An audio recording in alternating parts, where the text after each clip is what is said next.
சரிங்க, நான் இப்படிலாம் நான் கேட்கல, ஸ்ட்ரெயிட்டாவே கேட்கறேன். லவ் பண்றீங்களா இல்லையா? சிங்கிளா கமிட்டடா? தமிழ்நாட்டில் ஃபர்ஸ்ட் டிரான்ஜெண்டர் நான் தான். எதுக்குன்னா அம்மா அப்பா மேலே கேஸ் கொடுத்தேன். அதே மாதிரி இப்போ சொல்றாங்க பிக் பாஸ்ல போறாங்க, ஃபேம் ஆகுறாங்க, அதுக்கப்புறம் அவங்க லைஃபே காணாமல் போயிடுது, அவங்க அங்கே எங்கே அப்சண்ட் ஆயிடுறாங்க அப்படின்றாங்க. அது உண்மையா? மக்கள் வந்து என்னை பார்த்து தான் இருக்காங்க. 2022 பிக் பாஸில் பார்த்துருப்பாங்க. அட்ஜஸ்ட்மெண்ட் கீழே இருக்குப்பா இது அப்படின்ற ஒரு சிந்தனை வெளியில இருக்கு. உங்களோட பார்வை என்ன? மாடலிங் இண்டஸ்ட்ரி அட்ஜஸ்ட்மெண்ட் நோக்கி தான் இருக்கா? எல்லா இண்டஸ்ட்ரியுமே அது வந்து இந்த விஷயத்தை பேசி தான் இருக்காங்க. அட்ஜஸ்ட்மெண்ட்.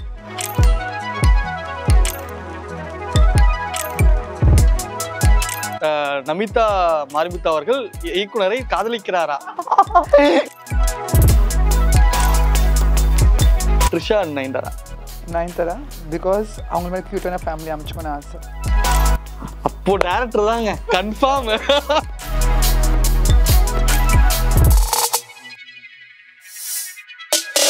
பிரியங்காவும் நிருப்பவேணி வச்சு ஓட்டிகிட்டே இருப்பாங்க அந்த கேமரா பார்க்குறப்ப.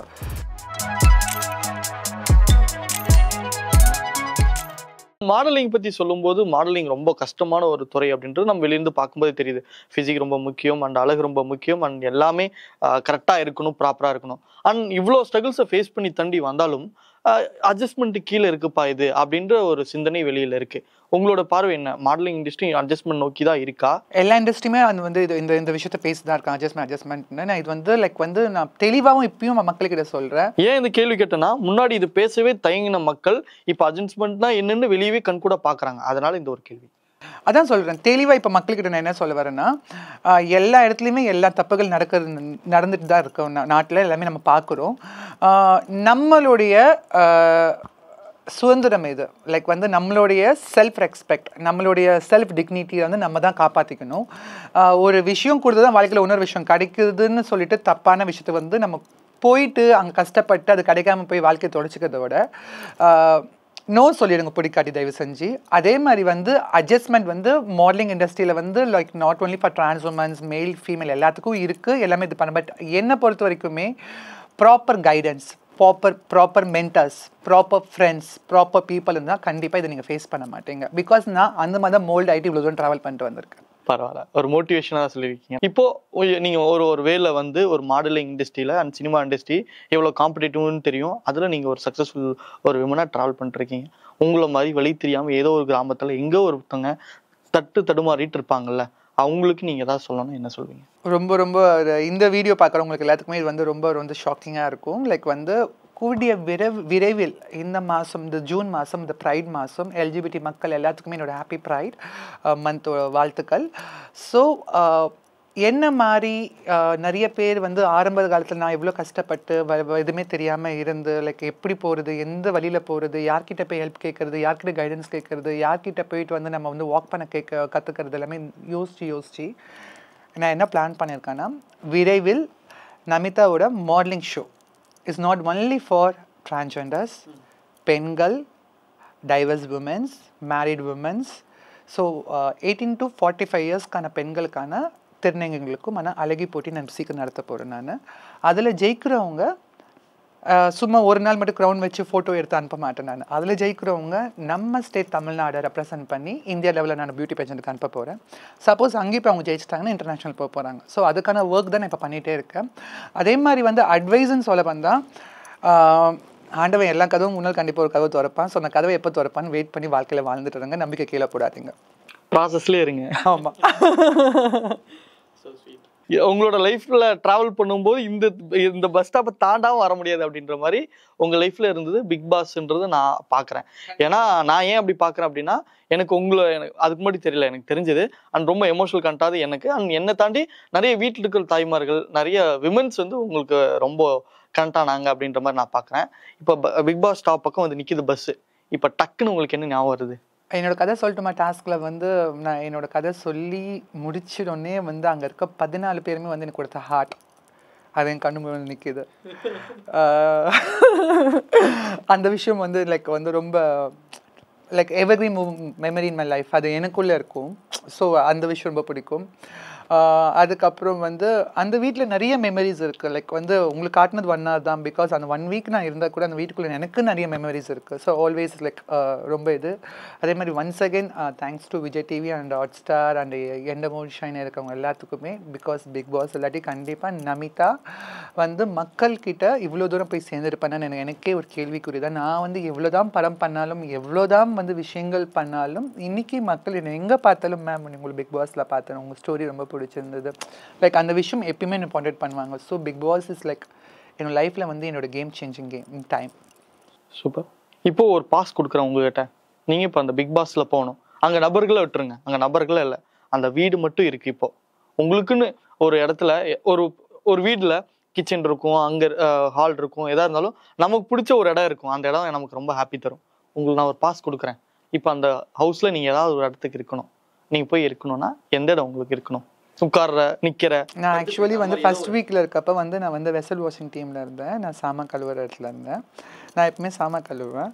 ஸோ அப்போ வந்து அந்த கேமரா இருக்கும். அந்த கேமரா வந்து நான் கண்மணி கூப்பிடுவேன். லைக் வந்து அந்த கனெக்ஷன் இருந்தது எனக்கும் கேமரா. கண்மணி நான் கூப்பிட்றப்பெல்லாம் அந்த கேமரா மேலே கீழே போகும். எனக்கு என்னை வந்து லைக் பிரியங்காவும் நெருப்பு வேணி வச்சு ஓட்டிகிட்டே இருப்பாங்க அந்த கேமரா பார்க்குறப்ப. ஸோ எனக்கு அந்த இடம் வந்து லைக் எப்பயுமே இருக்கும். லைக் என்னோட மைண்ட்குள்ளே நான் எனக்கு ரொம்ப பிக் பாஸ் வீட்டுக்குள்ளே ரொம்ப பிடிச்சது நான் சாமான் கழுவுற அந்த கிச்சன் சைட்ஸ் ரொம்ப பிடிக்கும் எனக்கு. ஓகே, உங்கள் லைஃப்ல இருந்து யாராவது ஒருத்தர் கூப்பிட்டு போய்க்கலாம், அதுக்காக பாஸும் கொடுக்குறேன். பிக் பாஸ்ல நீங்கள் இருக்கலாம். என் லைஃப்பில் பிக் பாஸ் ஸ்கூலில் கூட்டிகிட்டு போகணுன்னா என்னோட ட்ரான்ஸ் ஃப்ரெண்ட் ஷானான்னு சொல்லிட்டு ஒருத்தங்க இருக்காங்க, ட்ரான்ஸ்ஜெண்டர் ஃப்ரெண்ட். பிகாஸ் வந்து அவங்க என்னோட ட்ரான்சிஷன் டைம்லேருந்து என் கூட ட்ராவல் ஆன பர்சன் 14 years-ஆகவே. ஸோ அவங்க வந்து இதெல்லாம் ரொம்ப நாள் பார்க்கணுன்னு ஆசைப்பட்டாங்க. ஸோ நானும் அவளும் போவேன். ஓகே, அது நம்மளோட வளர்ச்சி பார்த்து சந்தோஷப்படுற ஒரு நபர் இருக்கிறதுலாம் வரம் தான். அவங்க எந்த அளவுக்கு உங்க பக்கபலமா இருந்தாங்க உங்களுக்கு? ஏன்னா லாங் டிராவல்னு சொல்றீங்க, அவங்கள பத்தி ஒரு சில வார்த்தைகள் சொல்லுங்க. ஷானாவை பார்த்தீங்கன்னா வந்து நான் எங்கள் வீட்டு விட்டு வெளியே வந்து ஒரு வேளை சாப்பாடுக்கு என்ன பண்ண போகிறேன், எங்கே தங்க போகிற நிலைமையிலேருந்து என் கூட ட்ராவல் பண்ணாங்க. ஸோ அவங்களுக்கு என்னுடைய கஷ்ட நஷ்டங்கள் எல்லாமே தெரியும். ஸோ நான் ஒவ்வொரு ஸ்டெப் போகிறப்ப அவங்களுக்கு ரொம்ப ரொம்ப சந்தோஷம். லைக் வந்து அவங்க என்ன மோட்டிவேட் பண்ணுவாங்க. லைக் என்னைக்காச்சும் நான் வந்து லைக் எனக்கு கஷ்டமாக இருக்குது, எனக்கு மஸ்காரா போட்ட மைக்கிரிய சாங் இருக்குல்ல, அந்த சாங் நான் தான் பண்ண வேண்டியது. அந்த சாங் வந்து விஜயாண்டனி சார் வீட்டுக்கு, ஆமாம் விஜயன் சார் வீட்டுக்கு போயிட்டு லைக் மாஸ்டர்ஸில் டான்ஸ் மாஸ்டர்லாம் வச்சு ரிஹர்சல்லாம் பண்ணி இங்கே ஒரு கிளப்பில் ஷூட் பண்ண போகிறாங்க நாளைக்கு. திடீர்னு ஏதோ ரீசன் சொல்லி என்னை டிரான்ஸ்ஜெண்டர் போட்டு, அப்போது டிரான்ஸ்ஜெண்டர் மூவியில் சென்ட்ரல் ஃபிகரை போட்டால் இட்டாவதுன்னு கேள்விலாம் கேட்டு என்னை ஸ்டாப் பண்ணிட்டாங்க. லைக் அப்போது நான் வந்து லைக் அவகிட்ட சொல்லி ரொம்ப ஃபீல் பண்ணப்போ அவள் சொன்னால், நீ தான் சொல்லுவ, உனக்கு கிடைக்கும்னா அது கண்டிப்பாக உனக்கு கிடைக்கும், அது கிடைக்காட்டி அதோட பெஸ்ட்டாக கிடைக்கும். ஸோ எதுக்கு ஃபீல் பண்ணுற, கடவுள் உனக்கு இதோட அடுத்த பெஸ்ட்டான ப்ராஜெக்ட் வச்சுப்பான். ஸோ விடு சொல்லி நான் இது பண்ணேன். அது மட்டும் இல்லாமல் ஒவ்வொரு விஷயமும் லைக் வந்து இப்போ நான் டெய்லி எந்திரிச்சு எனக்கு எங்கள் அம்மா கூட நான் கால் பண்ணி பேசுவேன். கண்டிப்பாக மார்னிங் எந்திரிச்சோன்னே ஃபர்ஸ்ட் கால் அம்மா கால் பண்ணுவேன். அம்மா கால் பண்ணிவிட்டு அவங்க என்னென்ன பண்ணுறாங்க கேட்பேன். அடுத்த கால் வந்து என்னோட ஃப்ரெண்டுக்கு தான் கால் பண்ணுவேன். லைக் ஷானா கால் பண்ணுவேன். என்னோட வந்து டெய்லியோட விஷயங்கள் இது நடந்துச்சு இது போச்சுன்னு சொல்லுவேன். ஸோ இட்ஸ் லைக் வந்து என்னோட ஒரு 90% அவங்களுக்கு தெரியும், ஷானாக்கு தெரியும். So I love her very much. அதே மாதிரி இப்போ சொல்றாங்க பிக் பாஸ்ல போறாங்க, ஃபேம் ஆகுறாங்க, அதுக்கப்புறம் அவங்க லைஃபே காணாம போயிடுது, அவங்க அங்க எங்க அப்ஸ்கண்ட் ஆயிடுறாங்க அப்படின்றாங்க. மக்கள் வந்து என்னை பார்த்து தான் இருக்காங்க. 2022 பிக் பாஸில் பார்த்துருப்பாங்க, 3 வருஷமாக பார்க்குறாங்க. ஸோ நான் அப்படி தொலைஞ்சு போயிட்டுனா அது கேள்வி வந்து நீங்கள் தான் சொல்லணும். ஸோ இங்கே பாருங்கள், பிக் பாஸ் மட்டும் இல்லைங்க, உங்கள் ப்ரொஃபஷனல் நீங்கள் எப்படி கொண்டு போகிறதோ அது உங்கள் கையில் மட்டும்தாங்க இருக்குது. ஏங்க நீங்கள் பிக் பாஸ்ன்னு பாயிண்ட் பண்ணுறீங்க, அது ரொம்ப தப்புங்க. பிக் பாஸ்ன்றது உங்களுக்கு எனக்கு பொறுத்த வரைக்கும் ஒரு பெரிய பிரேக் த்ரூ கொடுத்து எனக்கு ஒரு பெரிய வழி கொடுத்த விஷயம். அந்த மாதிரிலாம் நான் கண்டிப்பாக நினைக்கல. மேபி அவங்க காணாம போகிறதுக்கு ரீசன் அவங்கள தான் இருப்பாங்க. மேபி அவங்க வந்து ப்ராப்பரான கைடன்ஸ் இல்லாமல், ப்ராப்பரான ப்ராஜெக்ட்ஸ் இல்லாமல், ப்ராப்பரான விஷயம் இல்லாமல் லைஃப் இதாக இருப்பாங்க. அதே மாதிரி பிக் பாஸ் ஸ்கூலில் போயிட்டு வந்து வெளியே வந்து காணாம போகிற இந்த மாதிரி நிறைய விஷயம் நிறைய பேர் எனக்கு கேட்டிருக்காங்க. நான் ஒன்று சொல்கிறேன், பிக் பாஸ் ஸ்கூலில் சப்போஸ் ஒருத்தவங்க வந்து ரொம்ப நாள் ட்ராவல் பண்ணி உள்ளே இருந்தாங்கன்னா அவங்க மைண்ட் செட் கொஞ்சம் நார்மலைஸ்ட் ஆகிறதுக்கு கொஞ்சம் டைம் ஆகும் அவங்களுக்கு. ஸோ தனியாகவே ரூம்குள்ளே ஒரு 10 நாள் இருந்து நீங்களே இருந்தீங்கன்னா கூட யார் கூட அவ்வளோ சீக்கிரம் பேச மாட்டேங்க. ஸோ அவங்க உள்ளேருந்து வெளியே வந்தால் they will take a break, அதெல்லாம் பண்ண முடியும். அதே மாதிரி நீங்கள் வந்தால் 10 படம் ஹீரோன்னு நடித்தாலும் ஒரு படம் ஃப்ளாப் ஆகிடுச்சு, அந்த ஹீரோ காலி.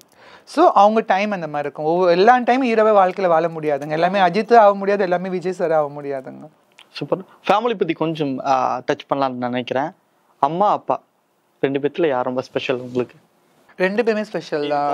இல்லை ரெண்டு பேரும் ஸ்பெஷல். ஏன்னா சொல்ல வந்தேன், ஆரம்ப காலத்தில் வந்து எங்கள் அப்பா நான் ஃபஸ்ட்டாக ஓகே அக்செப்ட் பண்ணிக்கிட்டார், மைண்ட் செட்டில் வந்துட்டார். ஓகே நம்ம எவ்வளோ தான் ட்ரபிள் பண்ணி எவ்வளோ தான் விஷயம் பண்ணாலும் இது வந்து எங்கள் அப்பா அம்மா வந்து ட்ரபிள் என்ன பண்ணணும்னு நினைக்கவே இல்லை. அந்த சமுதாயத்தில் இருக்கவங்க அப்போது அந்த காலகட்டத்தில் 2010 வந்து அவங்களுக்கு எதுவுமே புரியல.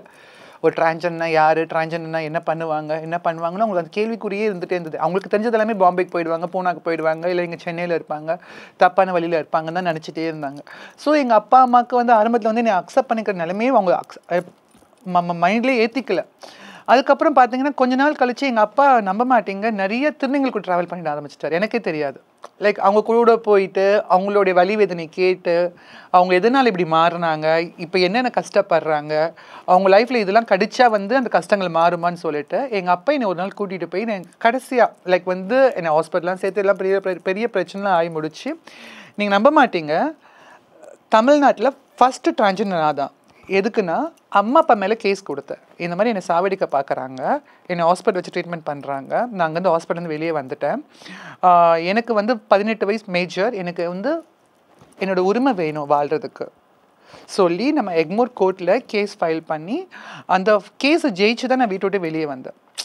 அந்த காலகட்டத்தில் எங்கள் அப்பா வந்து ஒரு நாள் என்கிட்ட பேசி, சரி நான் உன்னை அக்செப்ட் பண்ணிக்கிறேன், பட் உன் லைஃப் வேறு மாதிரி கொண்டு போகணும், நீ வேறு மாதிரி வேறுன்னா மற்ற திருநங்கைகள் மாதிரி நீ வாழக்கூடாது, உனக்கு நிறைய டேலண்ட்ஸ் இருக்குன்னு தெரியும். பிகாஸ் எங்கள் அப்பா சின்ன வயசுலேருந்து dance class, dance school, acting அப்படி இப்படின்னு நான் சேர்த்து விட்டார். ஸோ அவர் சொன்னார், நீ வேறு லைஃப்பில் ட்ராவல் ஆகு, இதை வந்து எனக்கு ப்ராமிஸ் பண்ணி கொடு எனக்குன்னு சொன்னார்.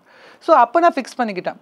லைக் வந்து ட்ரான்ஸாக மாறினா கூட 4 பேருக்கு நம்ம ஒரு உதாரணமாக இருக்கணும், நம்மளை வந்து பார்த்து இந்த மாதிரி பண்ணணும் சொல்லணும். லைக் அந்த விஷயம் தான் it's like motivated me more. நம்ம அம்மா அப்பா என்ன நினச்சாங்க, தப்பாக போய் நினச்சாங்களே, இல்லை தப்பாக போகக்கூடாது, தப்பாக போக முடியாது, அவங்க காட்டணும்னு சொல்லி தான் லைஃப்லேருந்து வெளியே வந்தேன். அந்த லைஃப்லேருந்து மாறி இப்படி வந்தேன் நான். ஸோ எங்கள் அப்பா அக்செப்டட் மீ லாட். அதுக்கப்புறம் இப்போ பார்த்தீங்கன்னா அம்மா, ஏன்னா வந்து இப்போ அம்மா வந்து ரொம்ப க்ளோஸ் ஆகிட்டாங்க, இப்போ அப்படியே ஆப்போசிட் ஆகிட்டாங்க. லைக் வந்து என்ன ஒரு விஷயமாகட்டும், நான் போகிற ட்ரெஸ் ஆகட்டும், நான் போகிற ப்ளவுஸ் ஆகட்டும், நான் போகிற பொட்டு ஆகட்டும், அம்மாவை சஜஸ்ட் மீ இப்படி பண்ணு அழகாக இருக்கும் உனக்கு. ஸோ அம்மா பிகம் வெரி க்ளோஸ். ஸோ 2 பேர் ரொம்ப பிடிக்கும். பிகாஸ் வந்து எனக்கு அண்ணன் தம்பி தான், ஐ ஹேவ் மோர் கனெக்ஷன்ஸ். எனக்கு அவங்க இல்லைனால எனக்கு அம்மா அப்பா தான். So they are my world. சரிங்க, சும்மா அப்படியே அந்த ஒரு எமோஷனல் ட்ராக் அப்படி போயிட்டு இருக்கு, உங்களை அப்படியே நான் இந்த பக்கம் மாற்றலான்ட்டு இருக்கேன். நான் இப்போ பஸ் வேறு பக்கம் ட்ராவல் பண்ணிட்டு, இது வந்து எப்படின்னா ஒரு கலர்ஃபுல்லான ஒரு ஏரியா, நான் உங்களுக்கு ஃபாலோ பண்ணலான்னு சொல்லிட்டு கால் பண்ணேன். உங்களுக்கு காலர் டியூன் என்ன இருந்தது நீங்களே சொல்லுங்கள். நான் ஸ்கூல் படிக்கிற காலத்துலேருந்து வச்சுருக்க ஒரே சாங் எனது ஒரே சாங் ரொம்ப பிடிக்கும் எனக்கு, பீமாம் படத்துலேருந்து. ஸோ அந்த சாங் தான் காலர் டியூன். ஸோ அதுக்கும் வேற எதுக்கும் எந்த வித கனெக்ஷனும் இல்லை. எங்க பாட்டை யார் வேணா ரசிக்கலாங்க, என்னங்க நீங்கள் எதேதோ நினைக்கிறீங்க, எனக்கு ஒன்றுமே புரியலங்க. லவ் சாங் வச்சா லவ் பண்ணணும்னு அர்த்தம் இல்லைங்க. லவ்ன்றது வந்து is like love your own self. Love ரொம்ப அழகான வார்த்தைங்க. ஸோ லவ்ன்றது வந்து தப்பு இல்லைங்க என்னை பொறுத்த வரைக்கும். But choosing a love partner is something is different, love is different. சரிங்க, நான் இப்படிலாம் நான் கேட்கல, ஸ்ட்ரெயிட்டாகவே கேட்குறேன். லவ் பண்ணுறீங்களா இல்லையா, சிங்கிளா கமிட்டடா? சிங்கிள் தாங்க, நோ நான் கமிட்டட்லாம் இல்லைங்க. ஓகே, ப்ரொபோசல்ஸ்லாம் வருதா? வராமல் எப்படிங்க இருக்கு, பசங்க எப்படிங்க விட்டுடுவாங்க? லைக் என்னை பொறுத்த வரைக்கும் காதல்ன்றது வந்து அழகை பார்த்தோ மற்றதை பார்த்தோ வர்றது காதல் இல்லை. எனக்கு வந்து கண்டிப்பாக வந்து நான் இப்படி ட்ராவல் ஆக மாட்டேன், சிங்கிளாக இருக்க மாட்டேன், கவலைப்படாதீங்க. அப்போ மக்களே ஏதோ ஒரு பிளான் இருக்குது, இந்த கேமரா முன்னாடி சொல்ல மாட்டேன்றீங்க. அப்படிலாம் இல்லைங்க. ஸோ காதல்ன்றது ரொம்ப அழகானது. எனக்கு வந்து லைக் காதல்ன்றது வந்து பார்த்தீங்கன்னா, எனக்கு வந்து வரப்போகிற பாய் ஃப்ரெண்ட் வந்து அவருக்கு எந்த ஒரு விஷயமும் என்னோட ஜெண்டரை பற்றி யோசிக்காமல் என்னை வந்து தன்னுடைய குழந்தை மாதிரி பார்த்துக்கிட்டு, அவரை நான் குழந்தை மாதிரி பார்த்துக்கிறேன், ஹஸ்பண்ட்காக வெயிட் பண்ணிட்டு இருக்கேன் லைஃப்பில். ஓகே, இப்போ நம்ம மூவி சைடில் வருவோம். நிறைய படங்கள் பண்ணிட்டு இருக்கீங்க. லைக் இப்போ விஜய் ஆண்டனி சாரோட வலிமையில் அது பண்ணிருக்கீங்க. சினிமா வட்டாரங்களில் உங்களுக்கு இருக்கிற நட்பு பற்றி சொல்லுங்களேன். யார் ரொம்ப உங்களுக்கு நட்பாக இருக்காங்க? நான் ஒரு படத்தில் நடிச்சேன்னா கண்டிப்பாக அதில் அதுக்கு டேரக்டர்ஸ் ஆகட்டும், அதில் ஹீரோஸ் ஆகட்டும், ஹீரோயின்ஸ் ஆகட்டும், இன்னி வரைக்கும் எங்கூட காண்டாக்டில் இருக்கிறாங்க. அஞ்சலி ஆகட்டும், அத்துலி ஆகட்டும், லைக் வந்து சமுத்திரக்கனி சார் ஆகட்டும், சசிகுமார் சார் ஆகட்டும், விஜய் ஆண்டனி சார் ஆகட்டும், லைக் என்னோட படத்தில் ட்ராவல் பண்ண எல்லாமே என் ஃப்ரெண்ட்ஸ் தான். அதே மாதிரி என்னோட ஷோஸை வந்து நான் இப்போ இன்டர்நேஷ்னல் தாய்லாந்து போகிறப்ப, நான் வந்து ஸ்பெயின் போகிறப்ப எனக்கான அந்த ஓட்டிங்கில் கூட அவங்க வீடியோஸ் நிறைய பேர் கொடுத்துருந்தாங்க. ஸோ அவங்க எப்பயுமே வந்து என்கிட்ட ஒரு குட் டேர்ம்ஸ்லேயும் ஒரு குட் ரிலேஷன்ஷிப்ல நாங்கள் போயிட்டே இருக்கோம். ரொம்ப க்ளோஸு, ரொம்ப ட்ராவல் பண்ணிகிட்டே இருக்கிற பர்சன்ஸ் மீடியா இண்டஸ்ட்ரியில் வந்து ஒருத்தர் சொல்ல முடியாது. பிகாஸ் எல்லாமே என்கிட்ட அன்றைக்கி பழகின மாதிரி இன்றைக்கி பழகிட்டு இருக்காங்க. So any time any help நான் ஏதாச்சும் ஒரு எமர்ஜென்சி கால் பண்ணக்க இன்னும் எடுத்து ரிப்ளை பண்ணுவாங்க. இல்லை அப்படி பிஸியாக இருக்கிறேன்னா கொஞ்சம் இருக்குன்னா மெசேஜ் பண்ணி they call me back. So all of them in good terms in movies industries. Vijay Antony அவர்களோட இப்போ ரீசெண்டாக வள்ளிமயில் பண்ணியிருக்கீங்க. ஒரு படம் ஃபுல்லாக ஒரு முக்கியமான கதாபாத்திரம் வர சொல்லியிருக்கீங்க. அவரோட ஒர்க் பண்ண அனுபவங்கள் அண்ட் அவரை பற்றி. ரொம்ப தங்கமான மனுஷன். ரொம்ப வந்து லைக் வந்து என்ன சொல்ல வருது, அவருக்கு அந்த கேரக்டரை வந்து எப்பவுமே கேரக்டராக மட்டும்தான் செட்டுக்குள்ளே இருப்பார். அது முடிஞ்சதுக்கப்புறம் கேரக்டர் வெளியே வருவார். ரொம்ப வந்து ஒரு அம்புலான பர்சன். ரொம்ப ஒரு ஷவுட் பண்ணி கூட யார்கிட்ட பேச மாட்டார். அவர்கிட்ட இந்த 2-3 விஷயம் நானும் நல்ல விஷயங்கள் கற்றுக்கிட்டேன். ஸோ இஸ் அ பர்சன் வந்து என்ன சொல்லுது, லைக் ஒருத்தங்களை ஹர்ட் பண்ணிடக்கூடாதுன்னு சொல்லி நினைக்கிற பர்சன் அவர். ஸோ இஸ் லைக் ரொம்ப சாஃப்ட் அண்ட் ரொம்ப என்ன சொல்ல வருது, மற்ற ஹீரோஸோட இவர் வந்து ரொம்ப சாஃப்டாக இருப்பார் எனக்கு தெரிஞ்சு. சூப்பர். சரி, ஓகே. இப்போ ஒரு குட்டி ஒரு ரேபிட் ஃபயர் மாதிரி போகலாமா? நான் டக்குன்னு கேட்போம், டக்குன்னு பதில் சொல்லலாம். Okay? Coffee or tea? Coffee person. Rajini sir, Kamal sir? Kamal sir. Red rose, white rose? Red rose. Love marriage, arrange marriage? Love marriage. Ajith sir, விஜய்னா? விஜய் சார். மாடலிங் ஒரு ஆக்டிங்? ரெண்டுமே பிடிக்கும். இந்த ஒன்று தான் ரேபிட் ஃபயர்னா ஒன்று தான் சொல்லணும். மாடலிங் அது என்ன ஜாப் ஈஸிங்க. ஜஸ்ட் ஒன் டேக்குள்ள 1 நாள் வாக் பண்ணி முடிச்சிடலாம். ஆக்டிங் அப்படி இல்லைங்க. ஒரு நாள் காலைல 6 மணிலேருந்து ஈவினிங் 6 மணி இருக்கணும். So modelling. Trisha and Nayanthara? Because அவங்க மாதிரி க்யூட்டான ஃபேமிலி அமைச்சுக்கணும்னு ஆசை. அப்போ டேரக்டர் தாங்க கன்ஃபார்ம். புடிச்சிட்டனா? இல்லங்க, நீங்க வேறங்க. நல்ல ஒரு தமிழில் கிடைச்சிருச்சு. நமிதா மாரிமுத்து அவர்கள் இயக்குனரை காதலிக்கிறாரா? எந்த இயக்குனர் மட்டும் சொல்றீங்க ப்ளீஸ்?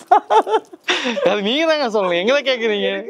உங்களோட டிஎம் கொடுங்க, நான் செக் பண்ணி பாக்குறேன். அது இன்ஸ்டாகிராம்ல ஆக்டிவா இருக்கிற டேரக்டர் யாருன்னு கண்டுபிடிங்க, உங்களுக்கு ஆன்சர் கிடைச்சிரும். ஓகேவா? இல்லைங்க, மக்கள் கூட சீக்கிரம் காட்டுறேன். அப்படி லவ் கிவ் பண்ண சொல்கிறேங்க.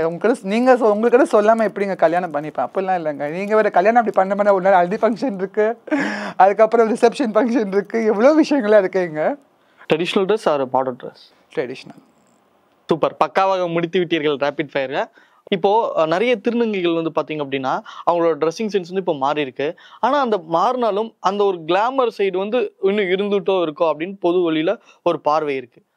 அதுக்கு உங்களோட பதில் என்னவா இருக்கும்? கிளாமர் வந்து பார்க்குறவங்க கண்ணில் தாங்க இருக்குது. நீங்கள் என்னங்க சொல்லுவீங்க? புடவை கட்டினாலும் தப்புன்றீங்க, சுடிதார் போட்டாலும் தப்புன்றீங்க. இப்போ அதே டிரான்ஸ் உமன்ஸ் வந்து கொஞ்சம் லைக் வந்து கொஞ்சம் நெக்கில் கொஞ்சம் இது இப்போ வச்சுன்னா இப்போ பார்த்தீங்கன்னா நீங்கள் வந்து இப்போ சோஷியல் மீடியாவில் எடுத்து பார்த்தீங்கன்னா எனக்கு ஆச்சரியமாக இருக்குது. இவங்க திருநங்கையாக பெண்களை நான் பெண்கள் பண்ணுற வீடியோஸும் பெண்கள் பண்ணுற இதுவும் பார்த்ததுக்கப்புறம் யோசிக்கிறேன், oh my god, trans women's.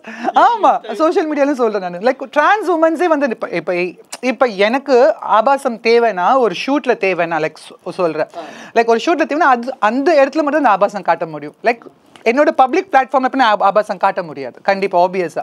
Like என்னோட ப்ரொஃபஷன் அந்த மாதிரி. பட் இப்போ அப்படிலாம் இல்லை. ஆபாசன்றது எல்லா விஷயத்துலையுமே இருக்கு, எல்லாத்துலேயுமே இருக்கு. இது டிரான்ஸ் உமன் மட்டும் ட்ரெஸ் பண்ணா மட்டும் நீங்க சொல்றது ரொம்ப ரொம்ப தப்பான விஷயம். இல்லைங்க, நான் சொல்லல, பொது வழியில சொல்றேன். ஆமா, பொது வழியில சொல்றாங்க. பட் நான் சொல்ல வரேன், நீங்க பாக்குற விதத்துல இருக்கு. ஏன்னா வந்து என்னதான் இழுத்து மூடி புடவை கட்டினாலும் சைட்ல இடுப்பு தேர்தான்னு பார்ப்பாங்க. என்னதான் சுடிதார் போட்டிருந்தாலும் எப்படா ஷால் கீழே இறங்க பார்ப்பாங்க. ஸோ மென்ஸோட அந்த மாதிரி மென்ஸோட புத்தியை மாற்ற முடியாது. ஸோ அப்படி இருக்கிறவங்களுக்கு அது ஆபாசம் தான் தெரியும். ஓகே, ஆனா அப்போ பெயின்ஃபுல்லா தான் இருந்திருக்குல்ல. இப்போ கேலி விமர்சனங்கள் அது அனுபவிச்சிருக்கீங்களா உங்களுக்கு நேரடியா? அனுபவிக்கலன்னு சொல்லவே முடியாதுங்க. கண்டிப்பாங்க. இன்னைக்கு வந்து நீங்கள் என்கிட்ட சிரிச்சு பேசுவீங்க, சும்மா சொல்ல தப்பாக நினச்சிக்காதீங்க. நாளைக்கு போய் பின்னாடி தப்பாக பேச மாட்டீங்கன்னு என்ன நிச்சயம். ஸோ அது மாதிரி நிறையா விஷயங்கள் வந்து லைக் சப்போஸ் ஏதோ செட்லேயோ ஏதோ ஷூட் ஸ்பாட்லேயோ நான் ஒரு விஷயம் வந்து இன்னைக்கு இதுக்கு வந்து வாழ்வை பார்த்தியான்னு பேசுகிறவங்க காதில் கேட்டிருக்கேன். அப்படியா? ஆமாம், கேட்டிருக்கேன். அதே மாதிரி வந்து லைக் வந்து என்னதான் இருந்தாலும் டிரான்ஜெண்டர் தானே சொல்கிறவங்க முன்னாடி நான் இருந்திருக்கேன். ஸோ நான் எதுவுமே ரியாக்டே பண்ண மாட்டேன். பிகாஸ் வந்து அவங்களுக்கு அந்த விஷயம் பொறாமை, அந்த விஷயம் அந்த பொசிஷன் அவங்களுக்கு கிடைக்கலன்னு விஷயம் பொறாமை, அது தெரியும் எனக்கு. ஸோ அது மட்டும் இல்லாமல் அவங்க சொன்னாட்டும் சொல்லாட்டும் ஐம் அ டிரான்ஜெண்டர் தான். I'm a trans woman always. I proud to say I'm a trans woman. இந்த வேர்ல்ட் ஸ்டேஜ்லையும் சொன்னேன், நான் எங்கே போனால் I'm proud to say I'm a trans woman. நான் எதுக்கு என்னோட ஜென்டரை நான் ஹைட் பண்ணணும்னு நான் எப்பவுமே நினைப்பேன் நான். அதே மாதிரி வந்து கேலி கிண்டல் வந்து எவ்வளோ நான் பட்டதுனால தான் இன்னைக்கு இவ்வளோ விஷயம் ஜெயிச்சு காட்டியிருக்கேன். எவன் என்னை முன்னாடி பேசினானோ எனக்கு அவன் முன்னாடி என் வாழ்க்கை நீ ஒரு நாள் கூட வாழ முடியாதுன்னு நான் காட்டியிருக்கேன் அவங்க எல்லாத்துக்குமே. நீ தைரியமாக இருந்துச்சுன்னா என்னோட வாழ்க்கையை வாழ்ந்து ஜெயிச்சு காட்டி என்கிட்ட பேசுன்னு நான் சொல்லுவேன். யார் இருந்தாலும் suppose someone is who's abusing me a lot, I tell them openly that you can't live my life as a person as one day in your lifeன்னு சொல்லுவேன்.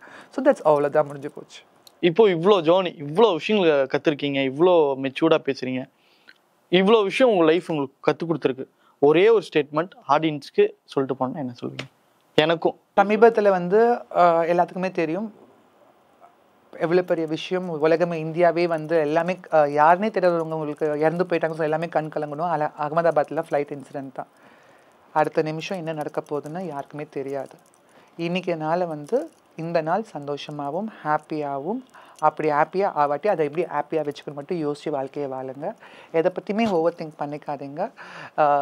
லைஃப் ரொம்ப ஷார்ட் அண்ட் ரொம்ப beautiful. So enjoy every moment. உங்களை கஷ்டப்படுத்துனா அந்த விஷயத்துலேருந்து தயவு செஞ்சு தள்ளி வந்துட்டு அந்த கஷ்டத்தை படுத்துகிற விஷயத்துக்கு முன்னாடி நீங்கள் சிரித்து சந்தோஷமாக இருந்து காட்டுங்க. அதான் வாழ்க்கை. நன்றி. Super, thank you so much. இவ்வளோ நேரம் கலகலன்னு நிறைய விஷயங்கள் பேசுனீங்க. ஆனால் நான் இன்டர்வியூ உங்களை பண்ணுறதுக்கு முன்னாடி என்னோட சிந்தனை உங்கள் மேலே இருந்ததும் இப்போ எடுத்ததுக்கப்புறம் உங்கள் மேலே இருக்க பார்வையும் எனக்கு வேற. ரொம்ப மெச்சூர்டாக ரொம்ப தெளிவாக இருக்கீங்க. நானும் நிறைய விஷயம் உங்கள்கிட்ட இருந்து எடுத்துக்கிட்டேன். இன்னும் நிறைய அச்சீவ்மெண்ட்ஸ் நீங்கள் பண்ணணும் அப்படின்னு எங்கள் டீம் சார்பாக வாழ்த்துக்கிறேன். ரொம்ப நன்றி. Thanks for the time. Thank you so much. நன்றி, வணக்கம்.